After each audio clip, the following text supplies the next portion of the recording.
السلام علیکم، بسم اللہ الرحمن الرحیم۔ شروع کرتے اللہ کے نام سے جو بہت بڑا مہربان نہایت رحم کرنے والا ہے۔ اللہ پاک کی ذات مالک ہے، اللہ پاک کی ذات خالق ہے، اللہ پاک کی ذات رازق ہے۔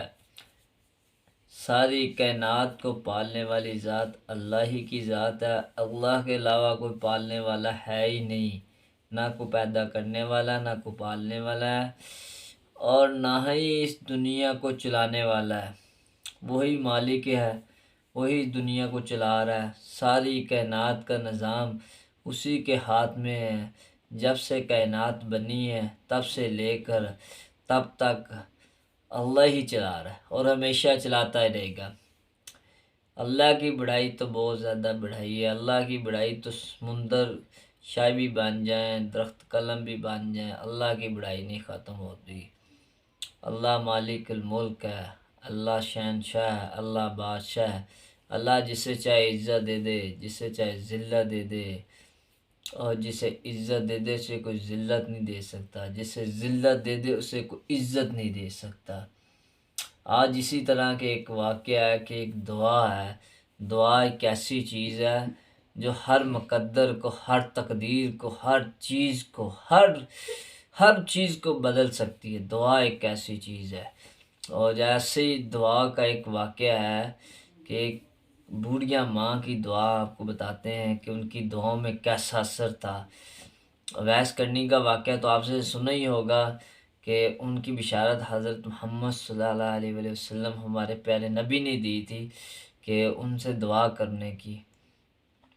اور اس سے پہلے یہ ہے کہ میرے چینل کو سبسکرائب کریں، لائک کریں اور کمنٹ میں بتائیں کیسا آپ کو ولاگنگ میں لگا۔ اور آپ دیکھ رہے ہیں میرا چینل 786 ندیم وان، اور ایک بڑھیا ماں کی سناتے ہیں جی آپ کو۔ ایک بڑھیا کی دعا نے ہوائی جہاز کو کیسے نیچے اتارا، اور ایک حیرت انگیز سبب کا واقعہ ہے۔ ایک عجیب اور غریب واقعہ۔ بڑھیا کی دعا نے ہوائی جہاز کو کیسے نیچے اتارا۔ ایک بڑھیا کی دعا، جب اللہ تعالیٰ دعا قبول کرتا ہے تو اس کے لیے اسباب بھی مہیا کر دیتا ہے، مگر کیسے؟ وہ گاڑی سے اترا اور بڑی تیزی سے ہوائی اڈے کی جانب بڑھا۔ جہاز اڑنے کے لیے تیار تھا اور اسے ایک پروگرام میں شرکت کرنی تھی جو کہ اسی کے اعزاز میں دیا جا رہا تھا۔ جلدی جہاز میں پہنچ کر اپنی مقررہ نشست پر بیٹھا، اپنی جو اس کی مقررہ سیٹ تھی اس پہ بیٹھا، اور ابھی جہاز اڑنے کے بعد کچھ ہی دور گیا تھا کہ اچانک اعلان ہوا کہ آسمانی بجلی گرنے اور تیز طوفانی بارشوں کی وجہ سے انتظامی حالات میں خلل واقع ہو گیا ہے، لہذا جہاز کو نزدیک ترین ہوائی اڈے پر اتارا جا رہا ہے۔ اور وہ جہاز اترتے ہی ہوائی اڈے کے عملہ کے منتظر کے پاس پہنچا اور وہ ایک جانا مانا نامی ڈاکٹر تھا۔ میرے لیے تو میرا ایک منٹ انسانی جانوں کے برابر قیمتی رکھتا ہے، اور آپ چاہتے ہیں کہ میں یہاں 14 گھنٹے ہاتھ پر ہاتھ رکھ کر بیٹھا رہوں؟ اور انہوں نے انہیں بتایا کہ آپ کے 14 گھنٹے کے بعد یہ فلائٹ دوبارہ، ڈاکٹر بہت نامی ڈاکٹر تھا، مانا ترنا ڈاکٹر جیسے کہتے ہیں، تو انہوں نے کہا جی آپ کیسے کہتے ہیں، میرے لیے تو ایک سیکنڈ ایک منٹ قیمتی ہے، تو آپ 14 گھنٹے کہتے کہ یہاں پہ میں ہاتھ پہ ہاتھ رکھ کے بیٹھا رہوں۔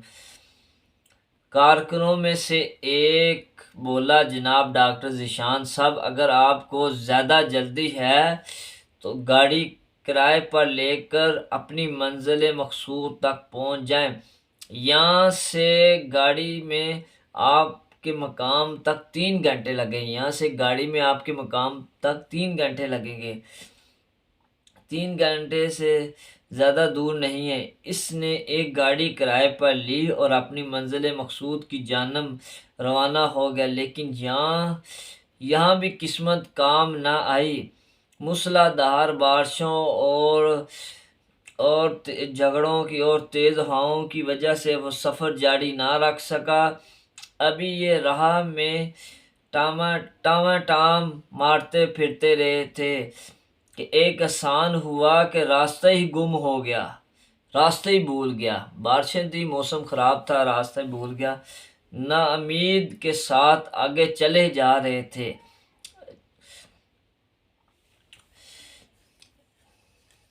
اچانک ایک چھوٹے سے گھر پر نظر پڑی۔ اس نے طوفان میں غنیمت جان کر نیچے اتر آیا۔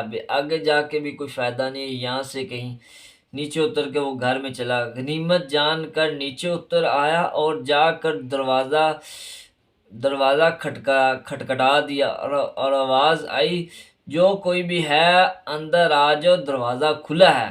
اندر آ کر ایک بڑھیا زمین پر جا نماز بچھائے بیٹھی تھی۔ اس نے کہا، ماں جی اجازت ہے میں آپ کا فون استعمال کر لوں؟ بڑھیا مسکرائی اور بولی، بیٹا کون سا فون، یہاں تو نہ بجلی ہے نہ فون ہے، لیکن تم بیٹھو، سامنے چائے رکھی ہے، پیالی میں ڈال کر پی لو، تھکن دور ہو جائے گی، اور کھانے کا بھی کچھ نہ کچھ رکھا ہوگا، کھا لو تاکہ اگلے سفر کے لیے بدن میں طاقت آ جائے گی۔ ڈاکٹر نے بڑھیا کا شکریہ ادا کیا اور پیالی میں چائے ڈال کر پینے میں مشغول ہو گیا، جبکہ بڑھیا نماز اور دعاؤں میں مشغول تھی۔ اچانک بجلی کڑکنے تو ان کی نظر پڑی اس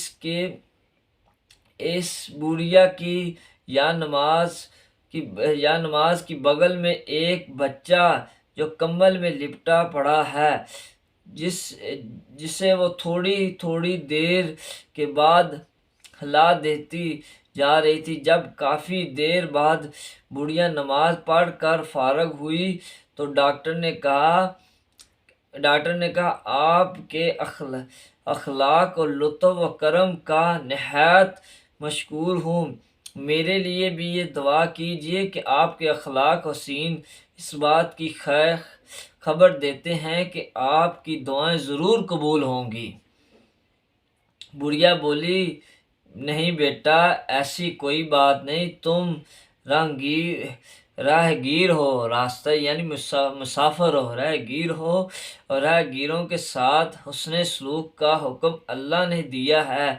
میں نے تو تمہارے لیے بھی دعا کی ہے، خدا کا شکر ہے کہ اس نے میری ہر دعا سنی ہے۔ بس ایک ہی دعا کی قبولیت میں شاید ابھی تک کچھ دیر ہے، کچھ ایک دعا ہے جس میں شاید قبولیت کے لیے کچھ تھوڑی سی دیر ہے، ایک دعا قبولیت میں۔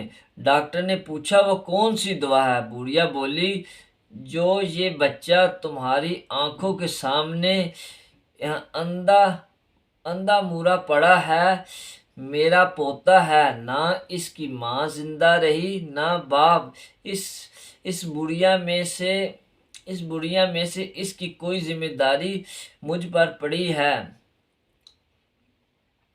یعنی اس بچے کا اس بڑھیا سے علاوہ اور کوئی نہیں ہے، اور اس کی ذمہ داری ساری بڑھیا پہ پڑی ہے، مجھ پر ہی پڑی ہے۔ ڈاکٹر کہتا ہے کہ اس کو کوئی موذی مرض ہے جس کا وہ علاج نہیں کر سکتے۔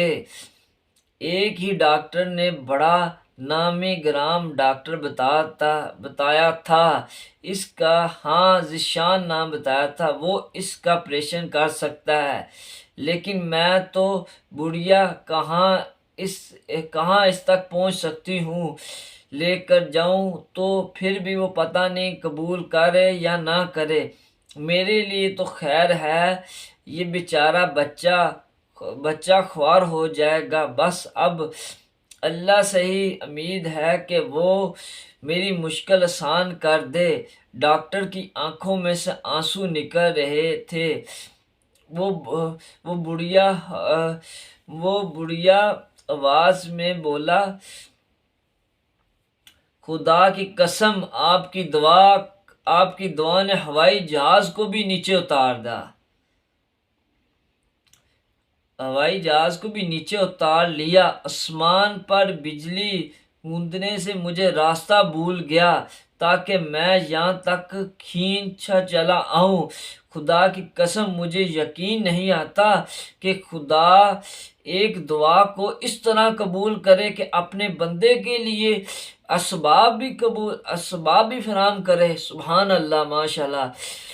دیکھیں کیسے دعاؤں میں اثر ہے، اللہ پاک نے کیسا اثر ڈالا ہے، اس بوریا کی دعا کیسے قبول ہوئی ہے اور کیسے راستے بنائے، کیسے اللہ پاک اس بوریا کے پاس لے کے آئے ہیں۔